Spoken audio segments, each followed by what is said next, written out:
Morning. आज हम राजस्थानी लघु चित्र शैली की उपशैली हाड़ौती की दूसरी महत्वपूर्ण शैली कोटा शैली के बारे में चर्चा करेंगे। बूंदी से 32 किलोमीटर दूर बसा यह नगर आज राजस्थान के समृद्ध नगरों में से एक है। कोटा शैली सन 1952 ईस्वी तक अज्ञात थी। Colonel T.G.. गेयर एंडरसन ने जब अपना निजी संग्रह विक्टोरिया एंड अल्बर्ट संग्रहालय लंदन को भेंट किया तो उस संग्रह के कुछ चित्र बूंदी से बिल्कुल भिन्न तर्ज में पाए गए। तभी से यह माना गया कि प्रारंभ में बूंदी शैली से पल्लवित कोटा चित्रण बूंदी के समान था, किंतु 17वीं शताब्दी के अंतिम चतुर्थांश से कोटा शैली का अपना निजस्व उभर कर दिखाई देता है। बूंदी के राव समर सिंह के समय में चंबल के दाहिने किनारे पर भीलों का राज्य था, जिसका नेता कोट्या था। इसी से इस क्षेत्र का नाम कोटा पड़ा। समर सिंह के तीसरे पुत्र जैत सिंह ने कोटा का क्षेत्र जीत लिया तो समर सिंह ने प्रसन्न होकर कोटा को जागीर के रूप में जैत सिंह को दे दिया। बूंदी के पड़ोस में बसा अकेलगढ़ से मनोहर थाने तक का यह कोटा क्षेत्र बहुत समय तक बूंदी के सामंतों द्वारा शासित रहा। सन 1546 ईस्वी में मालवा के पठान केसर खां ने मांडू के सुल्तान की सहायता से कोटा पर अधिकार कर लिया और अपने पुत्र भोज को जागीर के रूप में दिया। राव हुरजन सिंह की मृत्यु पर राव भोज शासक बना। उसने कोटा अपने पुत्र हृदय नारायण को जागीर के रूप में दिया। सन 1624 ईस्वी में मुगल सम्राट जहांगीर हृदय नारायण से नाराज हो गया और उसने उसे कोटा की गद्दी से उतार कर राव रतन के पुत्र माधो सिंह को दे दिया। इस प्रकार सन 1631 ईस्वी में कोटा 360 गांवों के साथ हाड़ौती का दूसरा स्वतंत्र राज्य बना। राव माधो सिंह मुगल दरबार के महत्वपूर्ण शक्तिशाली सेनापति थे, जिन्होंने कटक से लेकर सिंधु नदी तक मुगलों की ओर से महत्वपूर्ण लड़ाइयां लड़ी, साथ ही अपने राज्य को भी स्थायित्व प्रदान किया। राव माधो सिंह के बाद उसके पुत्र राव मुकुंद सिंह गद्दी पर बैठे। इन दोनों राजाओं ने ही कोटा के स्थापत्य और कला को बढ़ावा दिया, किंतु इनके समय की चित्रकला पर बूंदी कलम का ही पूर्ण प्रभाव रहा। कोटा कला के मुख्य आश्रयदाता राजा उम्मेद सिंह के काल में कोटा शैली की बड़ी उन्नति हुई। उम्मेद सिंह को घुड़सवारी व आखेट का बड़ा शौक था, अतः उनके समय के चित्रकारों ने उनकी रुचि के अनुसार शिकार के चित्रों की भरमार लगा दी। कोटा शैली का काल 17वीं से 19वीं शताब्दी माना जाता है। कोटा शैली के आश्रयदाताओं में प्रमुख रूप से राम सिंह, भीम सिंह, अर्जुन सिंह, दुर्जन साल, छत्रसाल, उम्मेद सिंह प्रमुख कला प्रेमी नरेश हुए। प्रारंभ में बूंदी चित्र शैली से पल्लवित कोटा शैली बूंदी के समान थी, किंतु 17वीं शती के अंतिम चतुर्थांश से कोटा शैली का निजस्व उभरा। इसे स्वतंत्र अस्तित्व देने का श्रेय राजा राम सिंह को है। बाद में उम्मेद सिंह ने इसे मौलिकता से ओतप्रोत करने में अप्रत्याशित योगदान दिया।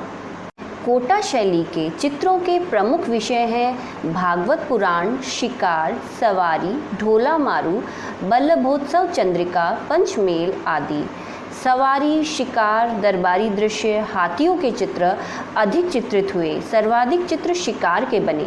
शिकार के चित्र कोटा शैली के सर्वाधिक प्रमुख विशेषताएं रही हैं। जैसे कि पूर्व में भी बताया गया कि कोटा कला के मुख्य आश्रयदाता राजा उम्मेद सिंह के काल में कोटा शैली की बड़ी उन्नति हुई। उम्मेद सिंह को घुड़सवारी व आखेट का बड़ा शौक था, अतः उम्मेद सिंह कोटा झालावाड़ मार्ग पर स्थित सघन वनों में शिकार करने जाया करते थे। उनके समय के चित्रकारों ने उनकी रुचि के अनुसार शिकार के चित्रों की भरमार लगा दी। राजमहल की भित्तियों पर भी शिकार के सुंदर चित्र कोटा की ठेठ शैली में बने हैं। आखेट के कई चित्र प्राप्त हैं, जिनमें पेड़ पौधों, चट्टानों, वन्य पशु पक्षी आदि के भव्य दृश्य अंकित किए गए हैं। इस काल में राग रागनी से संबंधित कई चित्र राज्य संग्रहालय के संकलन में हैं। राग रागनियों के चित्रों के साथ साथ नायिका भेद का भी चित्रण कोटा में हुआ। चित्र के मध्य में नायक नायिका बैठे हैं। नायिका कुछ रूठी हुई सी है और नायक उसे मना रहा है। एक सेविका पंखा झल रही है। दो सेविकाएं कुछ लेके जा रही हैं। चित्र में सुनहरे व सफ़ेद रंग का अधिक प्रयोग हुआ है। महल और उसकी बुर्जियों पर पताका फहराती हुई चित्रित की गई है। पौराणिक आख्यानों के अंतर्गत राम द्वारा हिरण का शिकार करते हुए चित्रित किया गया है। साथ में लक्ष्मण व हनुमान भी दिखाए गए हैं। हरे रंग की पृष्ठभूमि पर गुलाबी और भूरे रंगों का समन्वय कोटा शैली की नितांत नवीन संविधा को अभिव्यक्त करता है। कोटा शैली का एक अन्य महत्वपूर्ण चित्र है जिसमें हाथियों की लड़ाई का चित्रण है। नाथद्वारा की तरह कोटा भी पुष्टि मार्गीय वैष्णव संप्रदाय का केंद्र रहा। कृष्ण लीला को लेकर कोटा शैली में जो असंख्य चित्र बने हैं वे पुष्टि मार्गीय भावना से ओतप्रोत हैं। कोटा शैली के पुष्टि मार्गीय कथा प्रसंगों को कृष्ण की बाल लीलाएं, गोचारण, माखन लीला आदि अधिकांश रघुनाथ तथा गोविंद नामक कलाकारों ने चित्र रूप में उजागर किया है। राधा कृष्ण का एक चित्र है जिसमें वीणाधारी कृष्ण राधा के पास आए हैं। राधा बैठी है। सरोवर में नाव का भी अंकन है, जबकि कृष्ण व बलराम को पेड़ के नीचे खड़ा दिखाया गया है। सामने एक ग्वाला है, गाय और बछड़े हैं, बंदर, मोर और अन्य पंछी भी हैं। यह चित्र सन 1700 ईस्वी के आसपास का है।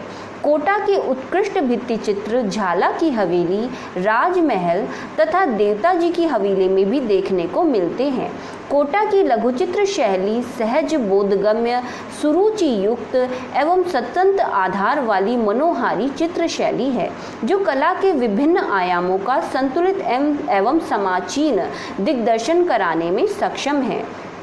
कोटा के प्रमुख कलाकार हैं डालू, गुमानी राम, हेमराज जोशी, मोहम्मद, लच्छी राम, रघुनाथ, गोविंद राम, नूर मोहम्मद आदि। कोटा के चित्रकारों ने तो अनेक रंगों का प्रयोग अपने चित्रों में किया है, किंतु हल्के हरे, पीले और नीले रंग का प्रयोग बहुतायत से हुआ है।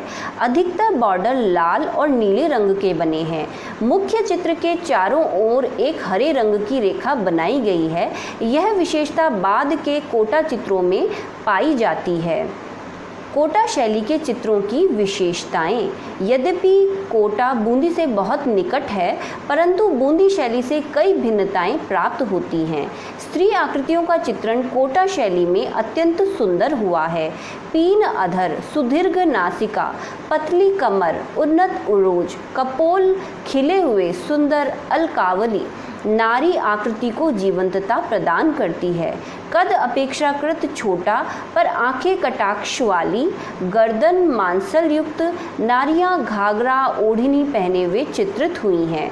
पुरुषाकृति में मुख्यतः वृषभ कंधे, उन्नत भौहें, मांसल देह, मुख पर भरी भरी दाढ़ी और मूछें, तलवार, कटार आदि हथियारों से युक्त वेशभूषा तथा मोतियों जड़े आभूषण छवि को चार चांद लगाते हैं।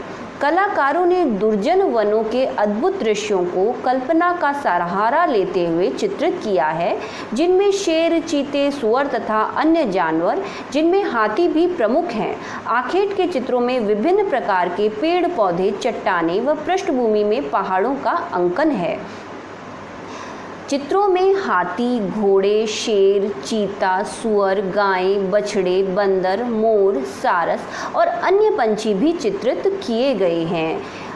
कोटा में घने जंगल रहे हैं, अतः यहाँ की शैली में शिकार के चित्रों की बहुलता है, जिनमें शेर, चीते, सुअर, हिरण, नीलगाय आदि पशुओं को घेर कर उनका शिकार करने के दृश्य इस चित्र शैली की विशेषता है। अर्थात घेराव द्वारा शिकार इस शैली में चित्रित हुए। कोटा बूंदी की बोलती भित्तियाँ यानी भित्ति चित्र नारी सौंदर्य व पशु चित्रण के लिए अभूतपूर्व उदाहरण हैं। कोटा शैली से संबंधित हमारा यह टॉपिक यहीं पर कंप्लीट होता है। नेक्स्ट वीडियो में हम राजस्थानी लघु चित्र शैली की अन्य प्रमुख उपशैलियों के बारे में चर्चा करेंगे। सो प्लीज़ इस YouTube चैनल को ज़रूर से सब्सक्राइब करें। Thank you.